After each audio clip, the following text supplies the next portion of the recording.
are receiving lots of information. Alex and I both just presented with the Community of Care, Alcohol Awareness, and Community Responsibility 2 weekends ago. So that was for all first year and all transfer students, and upper class students received that as well.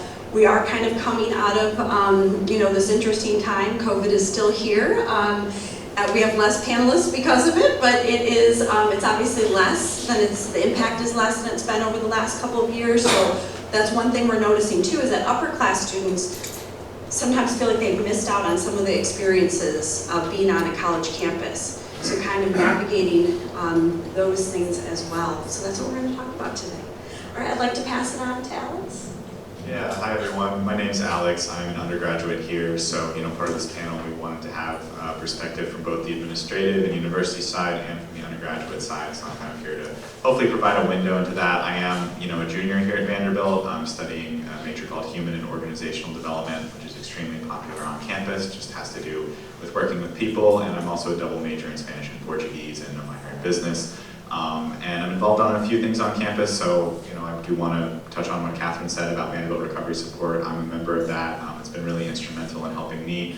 Personally, I feel like I went through a lot my first year adjusting to college and just going through some personal challenges, and I was able to employ a lot of the resources on campus, and so I'm a continued member of that, getting an excellent chance to speak at panels like this and talk to parents and maybe hopefully give a message as to what I could tell my parents when I was going through that, which is wonderful. And besides that, I'm involved in a few other things. I'm a member of a business fraternity here on campus called Delta Sigma Pi, which is a great professional and networking opportunities. I volunteer as a crisis counselor as well. There's a Vanderbilt program that does that. And of course, being in recovery, I do a lot of things off campus as well, affiliating with a lot of different populations. So, as you can see, there's a really diverse perspective of what you can get as a Vanderbilt student. I've had the luxury of being to do things like, study abroad or do, on campus, like, business arrangements. So it's like, there's really no cookie cutter like Vanderbilt student, but, I guess that's why I'm here to sort of lend my perspective, especially in that perspective of either the first year or just, being able to take advantage of on-campus resources and kind of like, guide my way through there. And besides that, I also have on-campus employment. I'm a consultant at the writing studio, so if anyone needs help with their paper, I kind of help them ask questions and then get to what they're trying to do. So I work with a lot of first years in that as well. But anyway, I'm happy to be a part of this panel. Really hope I can provide any sort of insights into that experience, having been on campus and gone through COVID as well. That's certainly a really interesting time for a college student to go through. And so I'd love to speak on that or anything else that could help you all. So, thank you. As mentioned, Audrey passed out cards and pens at the beginning. If anybody has any questions, please just feel free to hold those up, and at the end we can answer questions in real time. One of the things that we think is really important to just talk about, especially as students are back on campus, things are opening up, is to recognize some of the differences as a student may be experiencing stress, kind of everyday stress. I think most of us, if not all of us, can identify times when we've been under stress, whether it's work stress or family stress or commuting or any number of things. We can kind of, when we look at those type of stressors, there's things that they can cause us some discomfort, but we're able to continue on. They don't keep us in bed. They don't keep us from engaging with our lives and with other people that we care about. So we're kind of looking at those kind of everyday stressors. And those are also some of the things that we also work with students on. That's why we do meditation and mindfulness. Those are really great preventative measures and ways to help manage stress in a way that doesn't have side effects. So that's kind of an important piece. Alex is also a longtime meditator as well. But what we also want to know is kind of when it starts to move into outside of kind of that low threshold stress and more into the moderate and then higher level stress. Those are things that we want to look out for. And it can be hard when you're not seeing your student every day and not communicating. Sometimes that can be a change too, is like I have three lovely stepchildren who now are, one's graduated, one's in medical school, one's still in undergrad, but kind of those changes too, is that sometimes you may text and they don't answer. And that doesn't mean that something's wrong with them. It means that they have autonomy and that they're starting to kind of live their own lives and have some independence from us. And that can be okay. But one of the things we want to look out for is if your student is someone who is very communicative, and then all of a sudden, you don't hear from them at all. Or if you're noticing changes, if you're FaceTiming or Zooming, I know that we're kind of doing more virtual things than we've ever done in the past. Just kind of looking at differences that you may see physically. Maybe there's somebody who, just typically is always showering and really taking care of themselves, and then you notice they're kind of just wearing the same clothes all the time, and not like they wash them and then they put them back on. It's like they're just wearing them, day in and day out. They're, maybe not washing their hair and brushing their teeth, and I mean, you wouldn't be able to tell brushing your teeth per se, but those are things we can notice if we're meeting with students. So those are things to also look out for. If you do have conversation and you notice that they are sleeping to extremes, so either sleeping a lot or sleeping very little, and I'm not talking about like they pulled an all-nighter and then they get back on track. That's not an uncommon thing in college. But if this is something that's repeating over and over again, that's something we want to be mindful of. If moods are changing, and I'm not talking about just, kind of all of a sudden they're, a little snarky with you, but if it's all of a sudden these kind of extremes where maybe they become a little bit more aggressive, or you're just not used to them interacting with you or with others in those ways, those are things that we need to look out for. So those are just things that I encourage you to communicate with your student about, and really to encourage them to reach out to resources. So we have so many resources on campus. I mean, you can attest to this, right? Sometimes it can be confusing to figure out which one to get connected to, but if you get connected to one, you will find the right place. It may not be that place in particular, but they will help you get connected to the place that is most useful. So one of the things is, we always say kind of this like early intervention, which is more of a clinical term, but just if you're noticing these things, helping your student get connected. And when I say helping them, it means ultimately they need to be the one that are connecting to resources. We can tell them about them, but we know that they are young adults now, and so they're going to have to make some of those decisions themselves. If we do find that it's that high level of distress, so it's not even stress anymore, when it goes through that threshold of distress and there may be crisis, then that is important that you do identify those as well. We do have a student of concern report on our Student Care Network page. This is not something that is used for in-the-moment crisis care, but it is to let us know that something's going on so that student can have follow-up. So if you know that a student that has lost a family member, or maybe we've had this in the past, unfortunately, where there's been hurricanes and tornadoes and their hometown has been impacted. We may not know that on the front end, but if somebody fills out a student of concern report, then we can make sure that that student's followed up with. And many students are connected to one of the 4 primary offices, so that can be helpful too, because we can make sure they're connected with somebody who already has a relationship with them, so it doesn't feel so unusual. And then one of the things too to think about is if someone needs to go to a psychiatric hospital, those are things that can be helpful for us to know, so filling out a student of concern report can be really helpful as well. Anything that you want to add about just kind of the supports?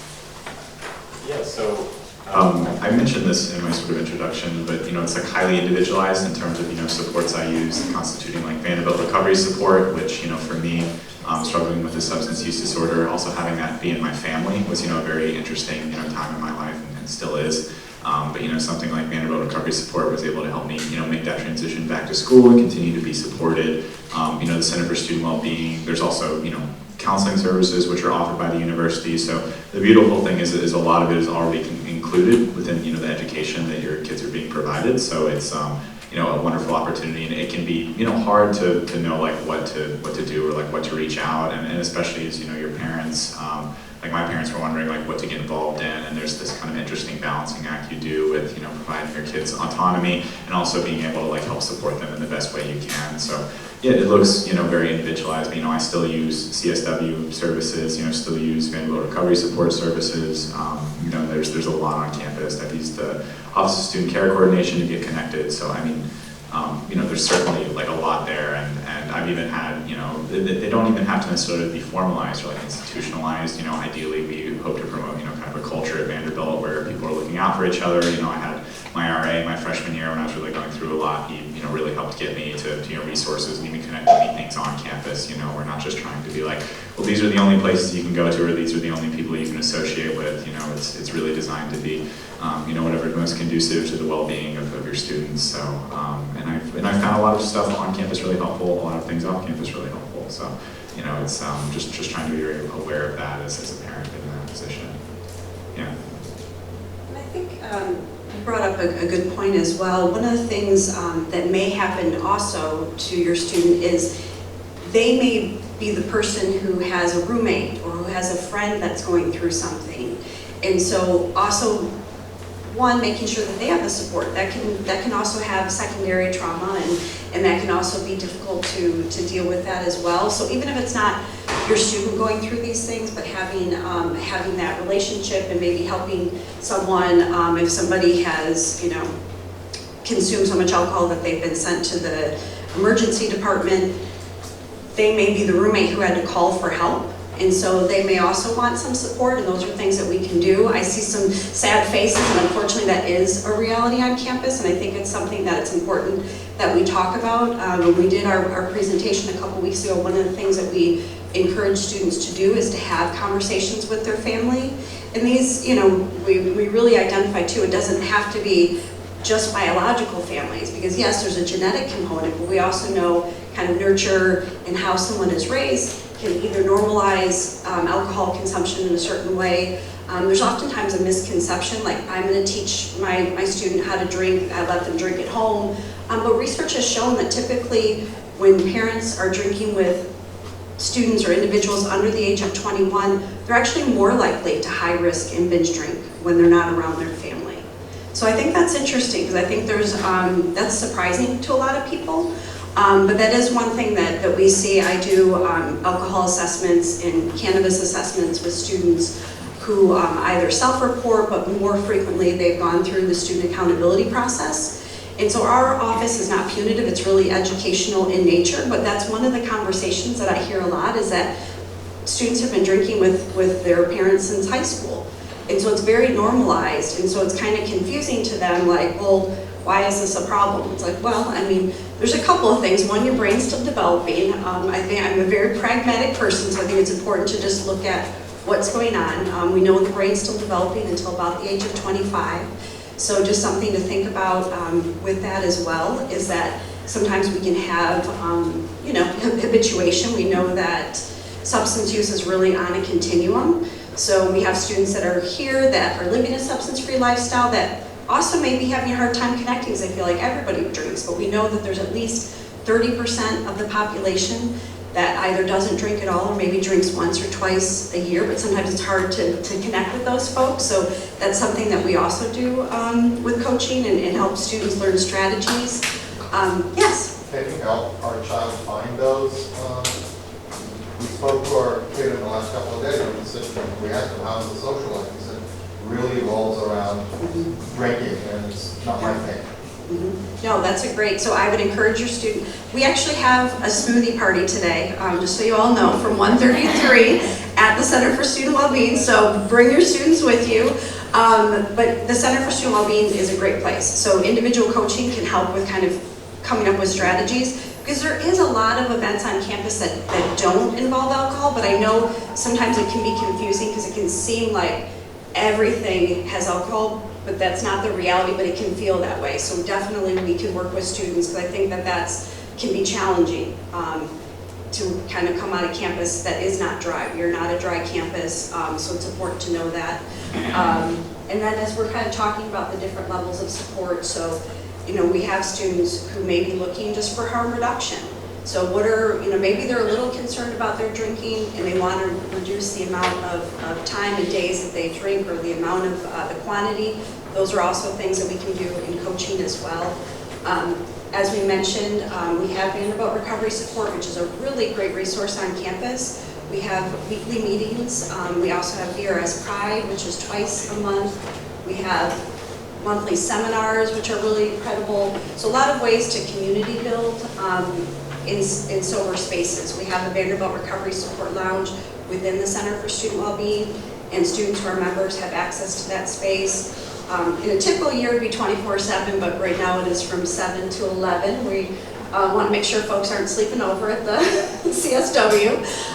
So that's just some ways that we've been able to do that.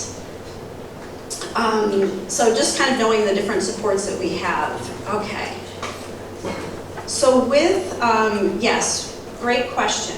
So students included in their tuition and the health fee, all of these services that I've mentioned so far, counseling at the UCC, the University Counseling Center, sorry about that, coaching, weekly well-being practices, meditation, yoga, all of those things, our collegiate recovery program, all of those things are included within that fee. So there's no additional fees. The only thing that is above that would be any type of testing at the counseling center. So ADHD testing, those may have some additional cost, but everything else is included within the tuition and that health fee. So students can really have a lot of access to that as well.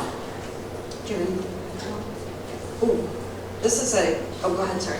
Yeah, I think I can touch on that sort of community building aspect because, my first coming in and I feel like I've definitely been in a lot of events that, alcohol is very centric, not to cover it up, a lot of Greek life events, but it's not, mutually exclusive, and also, community building is a funny thing because it can look like a lot of different things to a lot of different people. Some people find outlets within religious life. Some people are just able, form communities with the people they live with. I lived in a dormitory the previous year that was centered around languages, found a great community in that way. So, it can, like I said, it's, a bit of a difficult answer, but in terms of I find it, a really individualized approach, but that it does, exist. And obviously within something like Vanderbilt Recovery Support that's already a recovery, program, that I can clearly find people that aren't using there, but it looks different from someone that, may not even necessarily be struggling with substance abuse and is just looking for, a different alternative. Like, I had friends that I believe, went to Duke and neither of them drank, neither of them had any substance use issues, but, they were able to find their own, kind of community. And so I think it's likewise at Vanderbilt, even if, especially as a freshman, it can seem like, 1 month in, it can seem like there's a lot to do and a lot of unknowns, but from my own personal experience, it's, things kind of, work themselves out as you're exposed to more people and more kind of opportunities, and so it's, I think there's a lot of different options on campus for people that do want to engage and not necessarily drink, or even people that want to go, to these events and still, publicize the fact that, they're not going to drink or they're not going to use or whatever that looks like. So. We're getting some great questions in. Academic support, so we have academic coaching at the center as well as drop-in academic coaching as well. And what this looks like, it's not subject specific.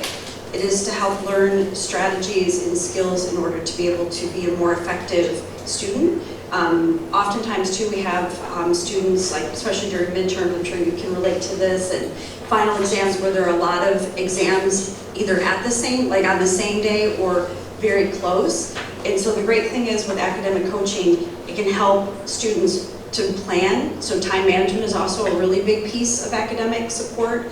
And then also figure out a way to make sure that they're studying both subjects each day and then building up so they're prepared for those exams. And I think, we're currently in Recovery Month, but we've included a lot of well-being events with Recovery Month. So we have academic skills prep at the Center for Student Wellbeing that's coming up. That's a workshop, so that's available for students. There's an accountability hour, which is actually 2 hours long. But that's another way for students to have a space where they can come in and have somebody that is a coach who is sitting in the room as well. So it's a way for that accountability piece, I'm going to come to this space, I'm actually going to do work.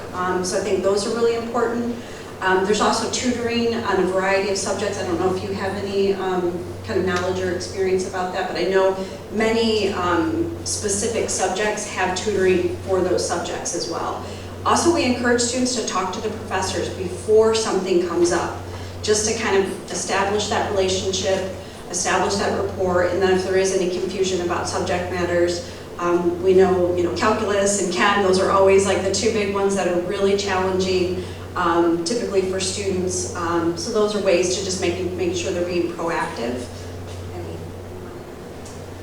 Yeah, as far as academic resources go, like I said, I work at the writing studio. For instance, and that also covers the tutoring center. So there's a lot available for both, tutoring within the STEM fields or, writing or across a myriad of subjects, and even within the writing studio, like we also do, for instance, cover letters, applications, grad school applications. So there's a diversity of resources in terms of just like actual academics or writing that can work not just from the standpoint of connecting you to information, but actually having someone be there with you to walk through that paper you're working on, to walk through that problem set you're working on, which for me is really useful. Always helpful to have someone there, especially another student who can sort of facilitate that like mentorship role and really provide things that aren't just kind of like a web page saying, hey, here's how you do the problem. It's nice that you can have that there, and those are also all free, which is the beauty of a lot of these resources. Those are all covered. Your student can book like 3 appointments a week if he or she wants, at the writing studio or at the tutoring services. So there's plenty of opportunities, and I've seen so many students come in. I don't think it's something that's like stigmatized at all, and of course Vanderbilt's a very demanding environment regardless of what academic track you're pursuing or what you're going through. So there's certainly a lot of that, and of course, like Catherine was saying, different seminars and things if you're looking for more so time management or a more abstract take on learning in terms of how you're actually budgeting your time. But I've personally used a lot of those resources, whether that's tutoring or writing studio. So this is a great question about how is the campus addressing the fentanyl crisis. This is something that we've obviously seen. It's very concerning. Over the 12-month period that ended May 2021, there were over 100,000 deaths by overdose, and that was the largest in recorded history. And we know that many of those fentanyl was involved. And we know that not only kind of nationally, but in the state of Tennessee, that's a real concern. So this is something that we've been addressing for years. We actually have an event coming up on September 19th, overdose prevention and Narcan training. So we've been doing that training for years as well. So physically learning how to use Narcan, which can reverse an overdose. Tennessee has finally legalized the use of fentanyl testing strips. So those were considered drug paraphernalia up until this summer.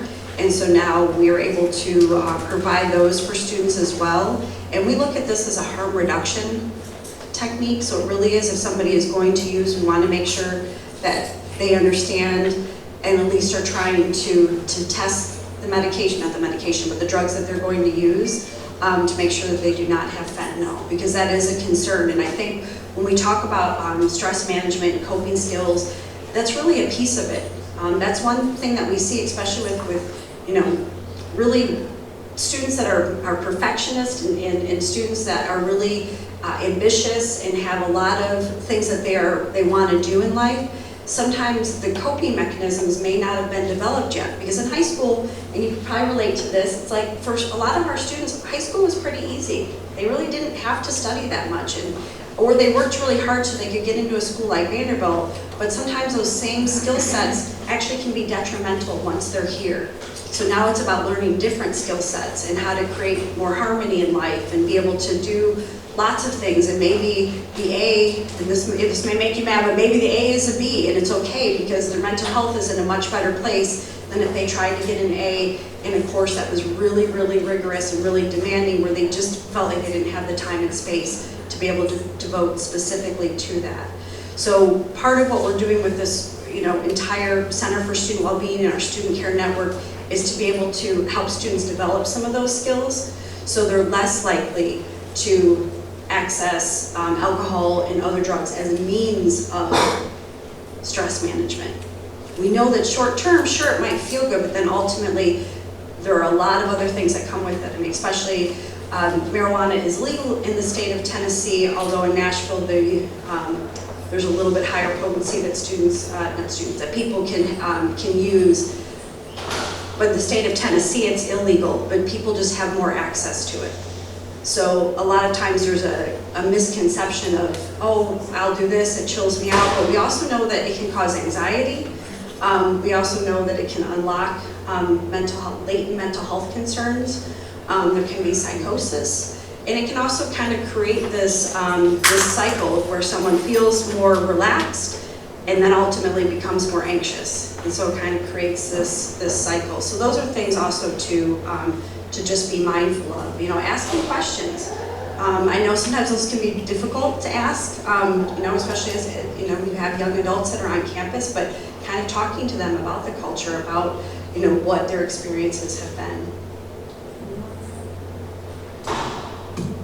I think within the fentanyl crisis specifically, I mean, I did go through the Narcan training, for instance, so that's something that's available to all students and, you know, luckily sponsored by the state of Tennessee. So, you know, regarding fentanyl, like specifically, it's at least fortunate that even at the state level past the university, there's kind of efforts to you know, combat that.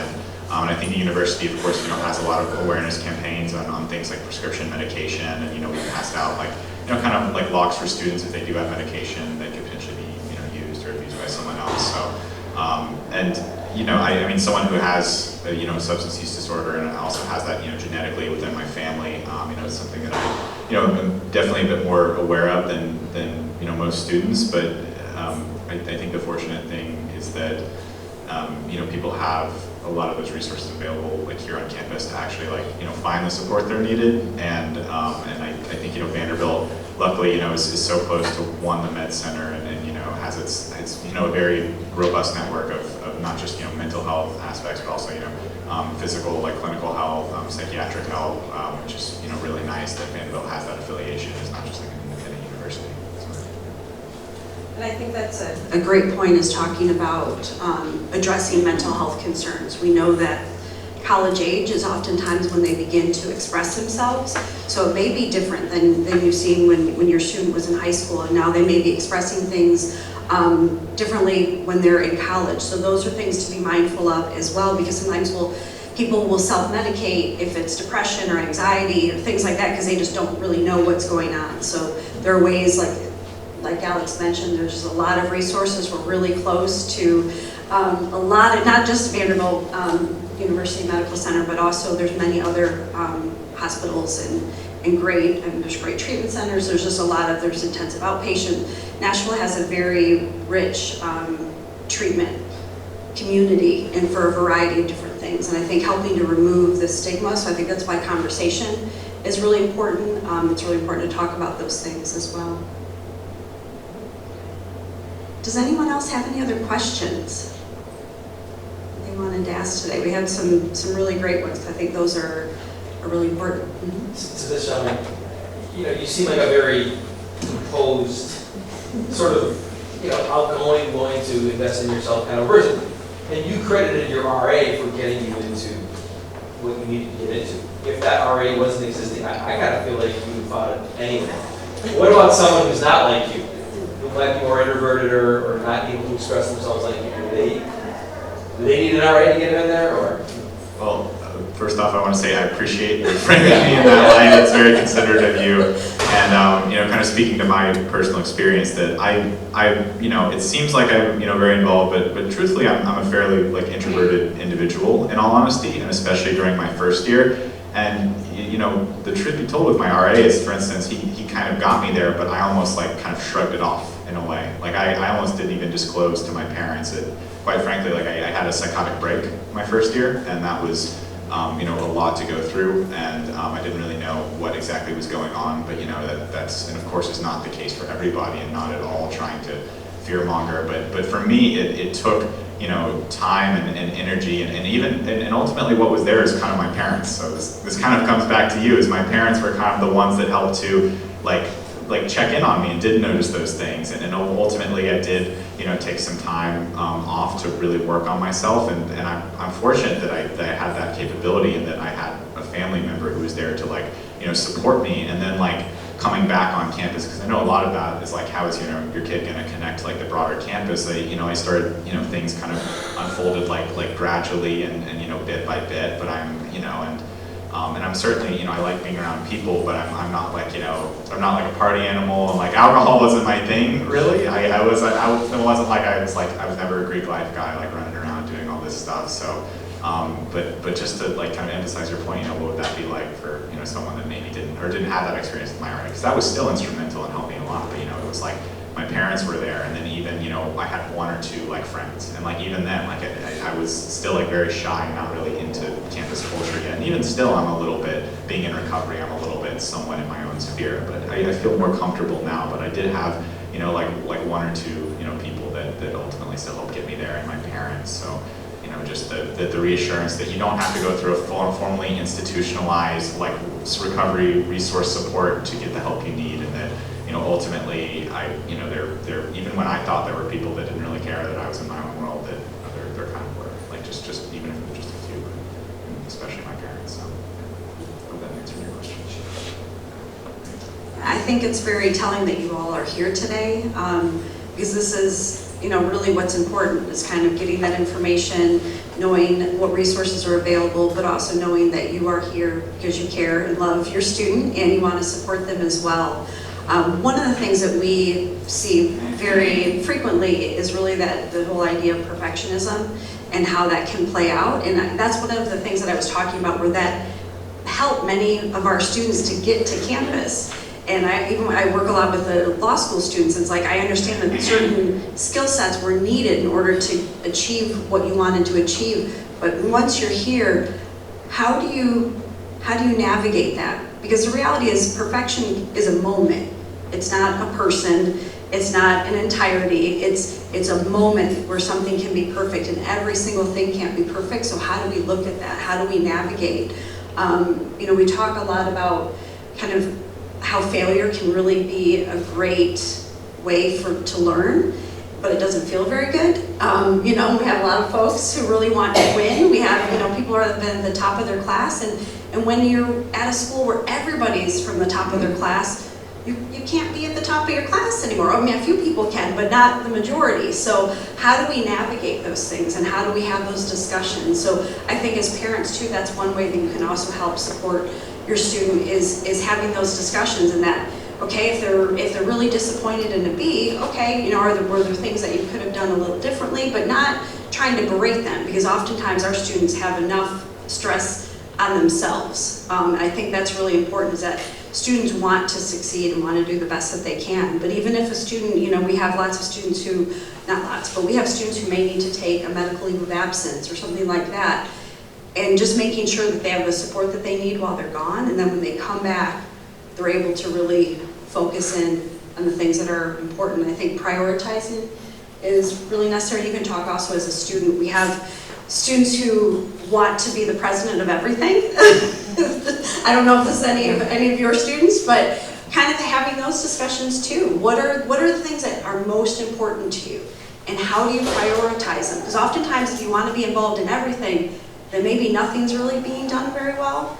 And so how do you figure out those three things that are really important? I think Alex has done a really nice job. I've known Alex for a few years, but just kind of thinking of things that are really important to him and how he's been able to navigate making sure that he can do those things. Do you want to talk about that? Yeah, sure. I'd love to, because I think perfectionism is like a really good topic, and it's, you know, I like to say like there's a lot of good at the culture here at Vanderbilt, and in my opinion there's also a good degree of neuroticism that exists at a more, you know, macro level of careerism and getting the best grades, becoming president of everything. It's almost like, you know, you kind of thought high school ended, at least I did, and I was like, okay, I did these activities, and then you get into college and it's like, oh, people are still kind of doing the same thing. It's really funny.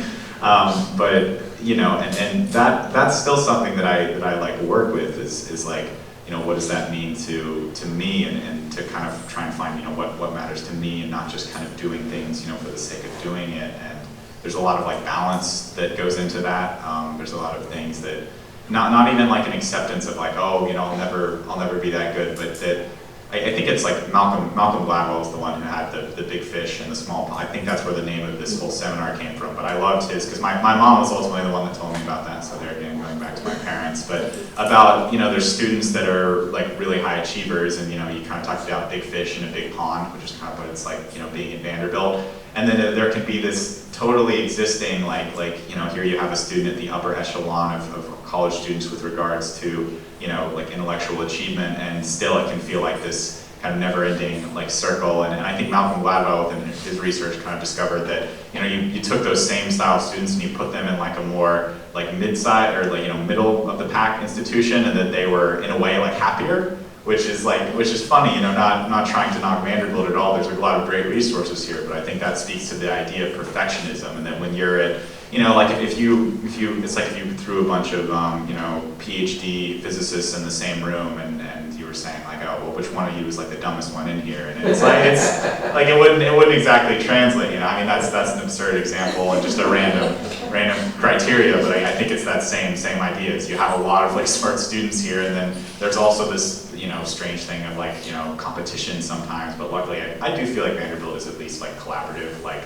I've toured the Ivies, I have some friends that go to the Ivies, and I feel like there's a little bit more kind of like cutthroat there, and at least within Vanderbilt, you know, there's still that drive for perfectionism, but I think people tend to be more supportive of one another is what I found, you know, and that's, you know, I hope that's the case for everyone, because that's really what helped me, and like, you know, I'm not the president of everything. Like, I know I list out a lot of involvements, but you know, I know a few people there, I do my little thing, and I move on, and you know, try to do the best I can, so. Yeah. Are there any other questions? We'll also be sitting back for a few minutes as well, but just to remind you, we do have the smoothie party at the Center for Student Wellbeing from 1:30 to 3. You don't have to have a smoothie if you don't want to, but they are delicious. And we are located right across from the Student Health Center, and it's just a really great way for you to be able to tour the space too, so get an idea of kind of what these resources look like for your students. I hope you have a wonderful weekend. I'm so glad you're here. Thanks for stopping by. We appreciate it. Thank you.